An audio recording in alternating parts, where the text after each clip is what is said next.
que me muero de inmensa tristeza, mientras que tú vives en medio de al lado. Bienvenidos a Hora del Poder, el poder en tus manos. El día de hoy tocamos un tema muy interesante que son las claves del pensamiento latinoamericano. Y tenemos 4 invitados muy importantes que son una socióloga, una constitucionalista, un politólogo y un economista también, donde cada uno nos hablará sobre su perspectiva de este problema y también podremos escuchar cuáles son las perspectivas de tal vez algunos pensadores como Mariátegui y cuál es la evolución de este pensamiento latinoamericano en general a través de su historia hasta la actualidad.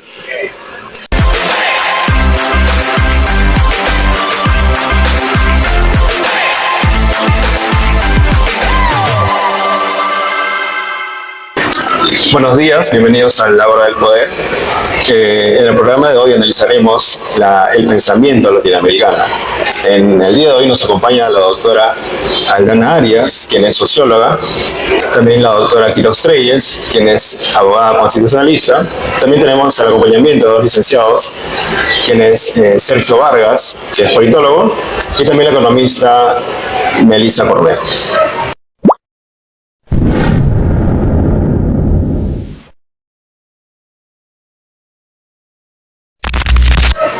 Comenzamos con la doctora Aldana Arias con la siguiente pregunta. ¿De cómo define usted la identidad cultural latinoamericana en el contexto actual? Bien, muchas gracias por la invitación. Muy buenas tardes con todo el público televidente. Bien. ¿Cómo definir? Es un poco complejo, ¿no? Pero me gustaría comenzar a citar a Aristóteles, que nos habla que pues el ser humano es un ser social por naturaleza, por ende necesita una identidad personal y una identidad comunitaria. Es por eso que vemos cómo, teniendo ya en cuenta esas palabras, vemos cómo la identidad siempre está ligada a la memoria, ¿no? Es por eso que cada individuo es único y a pesar de ser diferentes, pues compartimos siempre elementos o valores que pues nos hacen únicos y en sí nos permite diferenciarnos con otros sin dejar de ser uno mismo. Es por eso que ya abarcando el contexto actual de la identidad cultural latinoamericana, vemos que en sí se define por su riqueza y por su cultura, ¿no? Vemos que es este resultado de la interacción histórica entre culturas indígenas, africanas, europeas, asiáticas, en un sinfín de este resultado, pues, ¿no? De la interacción histórica entre estas culturas. Lo que es, en general, este mestizaje vemos que ha creado una identidad única, ¿no? Sin embargo, persiste un desafío de revalorización de nuestras raíces frente a la tendencia, pues, de priorizar otras culturas, ¿no? Es por eso que yo tuve la oportunidad de tener una clase con un docente mexicano que nos decían que pues nosotros somos extranjeros, ignorantes en nuestra propia tierra. Es decir, que solo a través del reconocimiento y el conocimiento y el reconocimiento de este legado se puede construir una identidad cultural fuerte, capaz de distinguirnos como región sin perder pues nuestra riqueza, nuestra cultura, sin perder prácticamente nuestras tradiciones en general. Muchas gracias por su respuesta. Ahora seguimos con la doctora Quiroz. Quería hacer una pregunta desde su perspectiva constitucionalista. ¿Cómo es que se relacionan estos 3 conceptos que son la identidad cultural, los derechos humanos y la democracia? Bien. Buenas tardes, Luis. Gracias por la invitación. En primer lugar, es importante, ¿no?, recordar que la democracia se basa en respetar los derechos de todas las personas.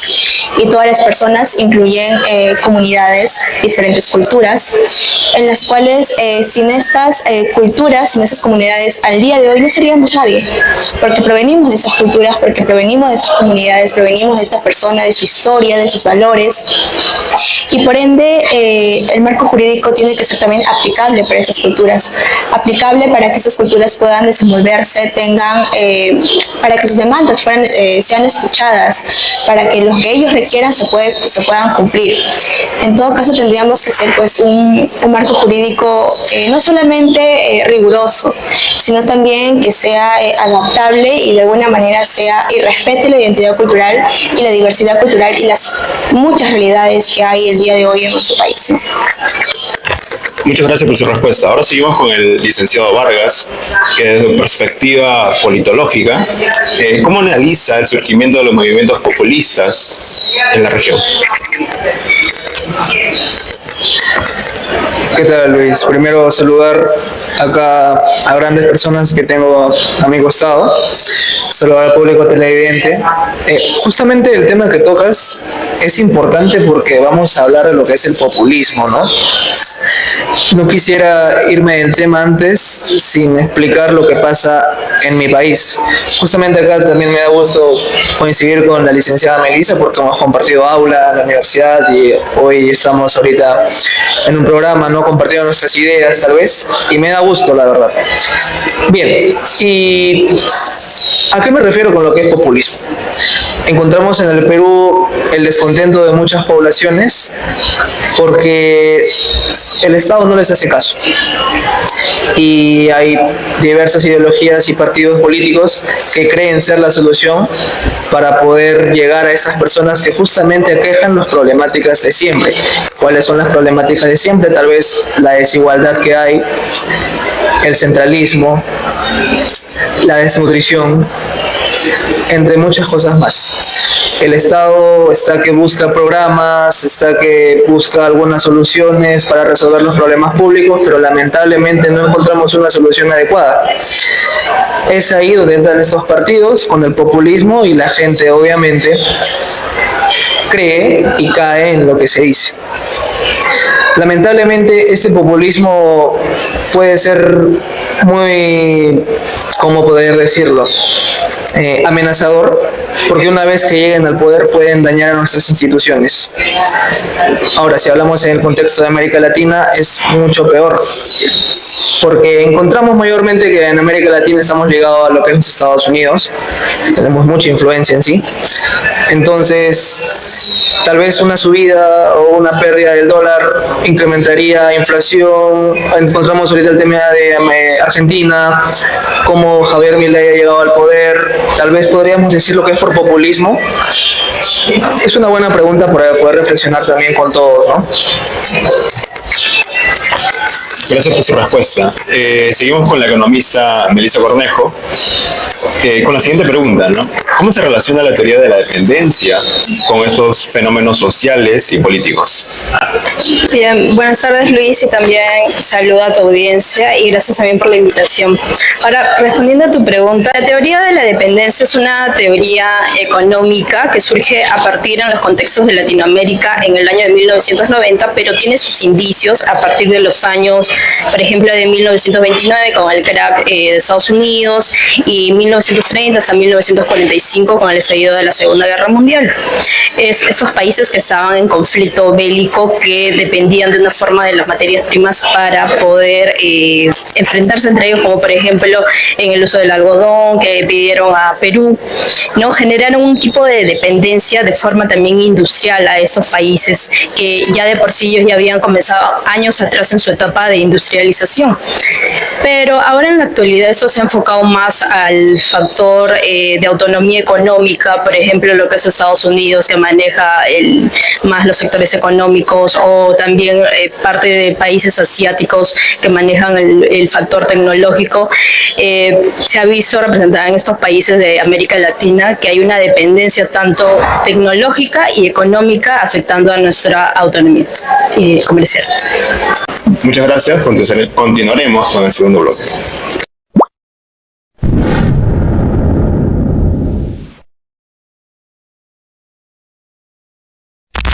Continuamos con la doctora Aldana Acuña con la siguiente pregunta, ¿no? ¿Cómo influyen estos factores económicos en la identidad cultural? Muchas gracias. Bien, ¿cómo influyen estos factores? Obviamente influyen a la identidad cultural al impactar a las dinámicas sociales de la preservación del patrimonio y la valorización de las tradiciones, ¿no? Vemos, por ejemplo, que desde la colonización y las estructuras económicas impuestas, pues transformaron culturas, en este caso, para ser un poco más específicos, a estas culturas indígenas, prácticamente poniendo poniéndolo en roles subalternos, como por ejemplo mencionando acá un autor, Eduardo Galeno, al reflexionar sobre la explotación y la dependencia económica en la región, ¿no? Algo que actualmente sigue vigente, ¿no? Afecta en la forma en que las comunidades perciben y defienden su identidad cultural. Igualmente podemos ver a José Carlos Mariátegui, por su parte, que pues él destacó cómo las condiciones económicas y las sociales son inseparables de la construcción cultural, ¿no? Vemos también esta nueva palabra, esta nueva que ha llegado, que es la globalización cultural, que prácticamente ya marcando en el tema más económico, pues por un lado vemos que promueve la comercialización de las expresiones culturales y por el otro vemos que abre puertas para que esas tradiciones sean compartidas y valoradas prácticamente por el resto del mundo, ¿no? En este sentido, pensadores como José Martí y Simón Rodríguez abogaron por una educación y una economía que respetaran y promovieran la identidad cultural de los pueblos. La clave radica prácticamente pues en encontrar un equilibrio para preservar la esencia como es el elemento distintivo y vital pues para todas las comunidades. Muchas gracias por su respuesta. Seguimos con la doctora Quirós, la constitucionalista. Y mi pregunta sería, ¿cómo afectan estas tensiones al Estado de Derecho? Gracias por la pregunta, muy interesante, Luis. Bien, las tensiones que hay entre globalización y localismo siempre crean desafíos al sistema jurídico, sobre todo, ¿no? ¿Y cómo podemos desarrollar esto, no? Pues tenemos que primero fortalecer las instituciones jurídicas, ¿no? No solamente reorganizándola, no solamente, no sé, cambiando de profesionales o creando nuevas leyes, no. Sobre todo entender la cultura de esta diversidad cultural, ¿no? De este pluralismo, ¿no? De estas comunidades donde tenemos que escuchar sus ideologías, sus maneras de vivir, sus maneras de convivir también, ¿no? Porque su manera de convivir es muy diferente a como convivimos nosotros, ¿no? Nosotros estamos influenciados, así como dijo mi compañero, por una cultura occidental, ¿no? Por Estados Unidos. En cambio, estas comunidades no. Estas comunidades tienen otras demandas, requieren de diferentes ayudas, de diferentes tipos de financiamientos. ¿Por qué? Porque de alguna manera estas culturas es rica nuestra cultura, es nuestro pasado, es nuestra historia, es nuestro origen, y por ende tenemos que fortalecer este sistema jurídico, pero también valorizando la cultura de esas comunidades, ¿no? Bien, continuando con el punto que habíamos tocado anteriormente, sí, es cierto, ¿no? Pero yo creo que más que todo para controlar lo que es el populismo, como les comentaba, era tal vez limitar la cantidad de partidos, porque hoy en día encontramos en cantidad de inscripción de partidos políticos, a pesar de que hay una ley de organizaciones políticas en cómo regulan la inscripción y todo. Pienso de que sí, hay problemas públicos como todo país, debemos atenderlos, claro que sí, tenemos que resolverlos haciendo políticas públicas, estoy muy de acuerdo en todo, pero usar el descontento de la gente para que sea una carta mía a favor, y mucho peor aún, llegar al poder y no resolver, es algo que realmente está pasando no hoy ni el año pasado, sino que aqueja hace muchísimos años. Encontramos justamente lo que pasó hace poco, ¿no? En el gobierno de Pedro Castillo, justamente cómo él sale victorioso de las elecciones por justamente usar el populismo y atender a las personas que en este caso vamos a llamar que serían de la parte sierra, porque justamente él quiere, ¿no?, resolver, pero sin experiencia previa. Ahora, no es que yo esté a favor de Fuerza Popular, no quiero decir eso, pero pienso de que usar el descontento de la gente como un arma para ganar y sentarme en el poder es algo que realmente no debería ser, a mi opinión. No sé qué opinarán mis demás compañeras y usted, pero pienso que tenemos mucho por mejorar, y una de las razones sería limitar la inscripción de partidos. Gracias, licenciado Sergio Vargas, que es muy interesante cómo el populismo se involucra en las elecciones, principalmente presidenciales y congresales.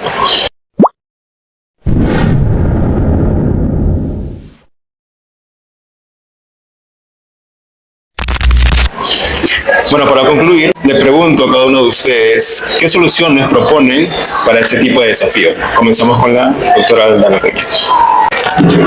Bien, proponer una solución es un poco complejo de frente decir, es muy fácil la verdad, proponer muchas cosas, como por ejemplo desde la perspectiva de Mariátegui, ¿no? Donde él decía pues que la solución a estos desafíos económicos afectan la identidad cultural, radicando desde una transformación en la estructura que vincula la economía y las necesidades pues de todas estas comunidades indígenas, campesinas en general, ¿no? Y pues prácticamente vemos como Mariátegui veía la reforma agraria como un paso esencial para devolver la tierra y el control de recursos a quienes históricamente lo han trabajado, como sabemos, ¿no? Él decía, si ellos tienen sus tradiciones en la tierra, pues ¿por qué no volver, no entregarles sus tierras, ¿no? Y este planteamiento podemos ver que se concretó parcialmente del gobierno de Juan Velasco Alvarado, cuya ley, la reforma agraria de 1969, si es que no me equivoco, pues él buscó redistribuir la tierra y empoderar a los campesinos, donde la mayoría, o para no decir muchos de ellos, eran indígenas, ¿no? Sin embargo, ya vemos cómo terminó todo eso. Pero enfocándolo un poco más a mi perspectiva, pues yo veo que soluciones efectivas, además de reformas estructurales, como la distribución de la tierra, yo creo que es crucial fortalecer la educación intercultural, ¿no? Sí, la promoción de la economía en locales sostenibles. Esto es para verlo más como un enfoque que pues no solamente busca el desarrollo económico, sino también la revalorización y la visibilización de las raíces culturales, pues hablando actualmente pues de América Latina. Eso es todo, gracias. Sí, la doctora Quiroz, Neido Quiroz. Gracias. A ver, una solución, ¿no? Es muy complejo decir que hay una solución porque lamentablemente por muchos factores no se pueden dar, ¿no? Ya que todo quedaría en la teoría más no en la práctica. Pero sí voy a recalcar que es importante modernizar sobre todo estos sistemas jurídicos, pero no me refiero con tecnología, no me refiero con máquinas o con profesionales extranjeros, no. Se tiene que modernizar desde aquí, desde nuestro país, profesionales que sean capaces de poder gestionar proyectos para ayudar a estas comunidades, profesionales que sean capaces de poder gestionar políticas, poder gestionar ideas que ayuden, que solucionen las demandas que estas comunidades tienen, ¿no? Pero así como Mariátegui creía en la transformación cultural, como aquí mencionó mi compañera, quiero mencionar también una escritora muy conocida, ¿no? Que es Clorinda Mato de Turner. Ella también tenía una idea, pero ella tenía una idea paternalista. Ayudar siempre al indígena, ayudar siempre a las comunidades, que las comunidades no pueden sostenerse, ¿no? Cuando en realidad tenemos que dejar esa idea de lado porque las comunidades indígenas pueden sostenerse. Las comunidades indígenas tienen el valor para poder sustentarse, el valor para poder inculcar su cultura, ¿no? Sobre todo el gobierno, el Estado, lo que debería hacer pues es crear profesionales, capacitarlos para que de alguna manera estas políticas o las políticas que creen se adapten a las necesidades que estas comunidades tienen, ¿no? Y no solamente darles alimentos, darles dinero, darles toda la mano, ¿no? Ellos también tienen que poder elaborar su propia economía, que como ya vemos, sí, claro que elaboran su propia economía en diferentes ferias culturales, en diferentes proyectos también. Solo tenemos que acompañarlos, que darles las oportunidades, ¿no? Y bueno, creo que esa sería una solución. El licenciado Vargas, bueno, ¿qué nos podría decir desde su perspectiva politológica sobre esta pregunta? Bien, a ver, es complicado, creo que en su mayoría acá mis colegas también han dicho que para solucionar las problemáticas que nos están aquejando es complicado, la verdad, y creo que tampoco voy a hacer la excepción, porque el populismo viene también de una fragmentación de ideologías, ¿no? ¿Y a qué me refiero con una fragmentación de ideologías? Todas las personas no pensamos igual, todas las personas tienen derecho a opinar de una forma, de otra forma y así. Entonces, Entonces, cuando encontramos diversos partidos políticos, como lo dije hace un momento, es difícil irme hacia algún partido o darle mi voto a un partido que me va a representar a mí si encuentro 20 partidos, 25 partidos, ahora en estas nuevas elecciones que se vienen hay creo que 10 partidos más. Entonces es complicado, la verdad, poder dar una solución, pero pienso de que podemos fortalecer las instituciones democráticas para que se pueda pensar de que nos van a representar. ¿Y por qué digo irónicamente puedan representar? Porque hoy en día no encontramos un gobierno representativo, la verdad. Empecemos desde la presidenta, creo que tiene el 93% de desaprobación, según IP. Entonces, tenemos también al Congreso que está totalmente desaprobado, encontramos violencia, hace poco también hemos encontrado que un congresista lo han golpeado. Entonces, la población está cansada, pero ¿cómo vamos a poder nosotros dar una muestra de un cambio? Pienso yo que tal vez modificando lo que es la inscripción de partidos y limitándolo, así como en Estados Unidos, sin necesidad de que hayan 20, 25 partidos, 10 partidos, 8 partidos y simple, porque si ustedes, o bueno, nosotros en este caso, vamos a poner 25 partidos, 10 son de derecha, 15 son de izquierda, otros 5 son de centro izquierda y así sucesivamente, ya me excedí todavía. Entonces, ¿cómo votar? De repente yo pienso de una forma, usted piensa de otra forma, usted piensa de otra forma y en ningún momento llegamos a algo. Pienso que desde ahí podemos empezar. Muchas gracias. Ahora con la licenciada Melissa Cornejo, desde su perspectiva economista o económica, ¿qué soluciones podría proponer? Bien, según la teoría de la dependencia, como ya lo mencioné al principio, si bien ha sido una teoría que se ha ido adaptando, ¿no? Desde el principio, que fue más en el factor industrial, ¿no? Y afectaba también lo económico, ahora ya se podría decir que estos países de Latinoamérica, ¿no? Dependen un tanto de lo que es el factor tecnológico, en tanto en países de Asia como también el factor económico en lo que es Estados Unidos, y lo que afectaría también en nuestra autonomía en esos países de Latinoamérica. Lo que yo podría también mencionar es que una solución es que no podemos también seguir dependiendo y el de seguir exportando materias primas, como mencioné, de Chile exportando cobre, Venezuela el petróleo, o Perú también exportando alimentos o también minerales. Debe haber también una política industrial más activa en la cual se pueda dar lo que el de desarrollar programas de capacitación de una forma más técnica y especializada, o por el lado de educación también el de fomentar una investigación más aplicada al tema, o una negociación también conjunta en bloques comerciales, y también el de poder dar estos espacios también de las universidades, el que se pueda vincular más con sectores productivos. Eso sería. Muchas gracias por su respuesta, y para concluir quisiera agradecer a cada uno de ustedes por sus aportes y perspectivas y el análisis también que han hecho a este tema de hoy día, ¿no? Y bueno, nos veremos en la próxima edición de Ahora el Poder. Muchas gracias.